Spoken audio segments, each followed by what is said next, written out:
Her 1-year-old son accidentally locked the smart car with her phone. She guided her son to unlock the car, but he threw the phone on the ground.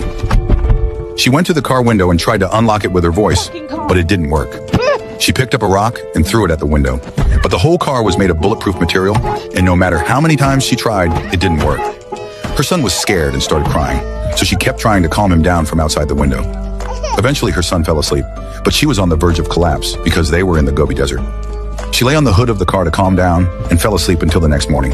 She immediately went to check on her son, whose face was bright red, and the temperature inside the car was continuing to rise. She took off her clothes and covered the sunroof of the car, but her son was still crying. She tried to calm him down and then left the car to seek help nearby. She walked under the scorching sun of the Gobi Desert for an unknown amount of time, nearly dehydrated. After crossing through some grass, she found a river and immediately knelt by the riverbank to drink, but there was too much sand and gravel, so she spat it out. After using water to cool her skin, she continued on her way. She crossed rocks, climbed hills, and saw a plane ahead. She saw hope. When she reached the plane, she realized it was just a pile of scrap metal. She entered the cabin searching everywhere, but found no valuable supplies, only a bucket. She carried the bucket to the riverbank and filled it with water using a cup. Then she returned to the vehicle with the bucket. She looked inside the car. Her son's face was even redder from the heat. She poured water on the roof to cool the interior, then placed dry branches on the hood and lit them.